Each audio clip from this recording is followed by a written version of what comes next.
votre présence aujourd'hui en ma qualité de fonctionnaire, en ma qualité d'administrateur des ressources humaines également, comme vous, que ce soit cadre, directeur, personnel de première ligne, c'est pour témoigner à vos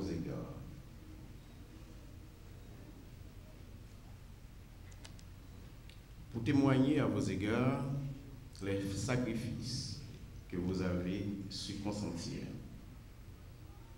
dans vos travaux, dans vos tâches respectives pour bien faire et servir plus dignement la communauté haïtienne.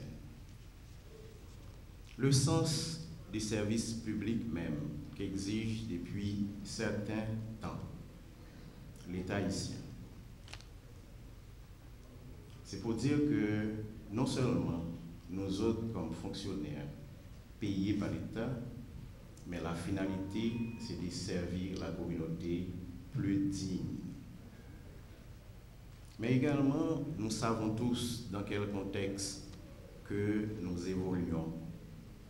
Un contexte assez difficile. Et c'est pourquoi le ministre de l'Éducation nationale, M. Pierre Josué Agénor, le directeur général du ministère, M. Mignol Lejeune, a instruit la direction des ressources humaines pour organiser aujourd'hui cette journée de commémoration. Mais cette journée de commémoration, c'est pour au moins donner un signal un petit peu clair pour dire aux fonctionnaires, voici qu'aujourd'hui, certains d'entre vous sont désignés sur les doigts pour être les modèles pour tous. Ce sont les modèles que tous les fonctionnaires du ministère doivent suivre dans leur travail, dans leurs tâches, au niveau du respect mutuel, le respect de la hiérarchie, le sens du travail bien fait, la ponctualité au travail.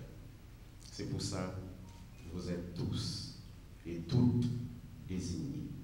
Et c'est un honneur pour moi aujourd'hui d'être là, en ma qualité de directeur des ressources humaines, à votre côté. Comme l'indique la résolution 57-77 de l'Assemblée générale des Nations unies, créant cette journée en 2003, il est important de célébrer la valeur et la vertu du service public en soulignant sa contribution dans le processus de développement d'un pays. Il est important de reconnaître aussi le travail des fonctionnaires et encourager les jeunes générations à poursuivre une carrière dans la fonction publique. Certes, il y a beaucoup à faire pour améliorer le quotidien de nos agents et de leur permettre de trouver un meilleur environnement de travail. Les locaux inappropriés de travail, surtout dans les sites des entités du siège central du ministère, mais il faut dire que tous les sites sont très mal équipés. Le manque de matériel, la question salariale avec l'augmentation du coût sont des facteurs pouvant avoir un impact sur l'efficacité de l'agent de la fonction publique. Mais le constat est là. Il existe une fonction publique haïtienne.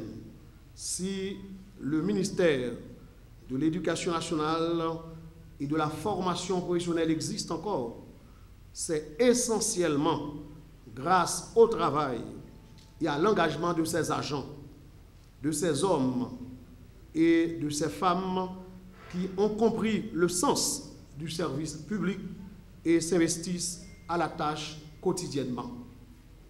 En cela, je suis fier de vous, mesdames, messieurs les nominés, pour le travail accompli dans le sens de l'intérêt public. Soyez-en remerciés. Je tiens à remercier tous ceux qui ont eu la bonne idée d'organiser cette fête de famille. Notre ministre, bien qu'il soit toujours très pris, se penche beaucoup sur ses fonctionnaires. De temps à autre, il crée quelques minutes pour venir les visiter et nous sommes répartis sur plusieurs sites, mais il ne les néglige pas.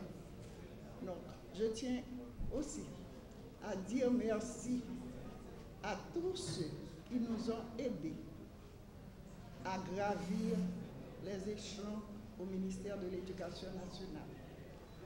Je veux dire merci au nom des récipiendaires qui étaient là avec moi, à notre ministre de tutelle et à ceux qui sont partis, tout, parce que ça a été une grande aventure. 51 ans de carrière, c'est pas une mince affaire. On a connu des moments de joie, tout comme on a connu des moments très difficiles. Et maintenant, à un moment où l'éducation connaît ses difficultés, nous aurions bien voulu aider encore le ministère à sortir de ces ennuis-là pour avancer vers la qualité de l'éducation que nous tous nous recherchons. Et pour cela, nous voulons demander à nos jeunes instituteurs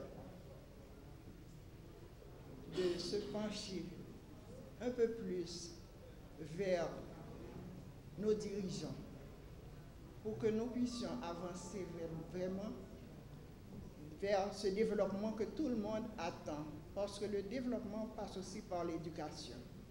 Sans éducation, nous n'aurons pas cet avancement que nous cherchons.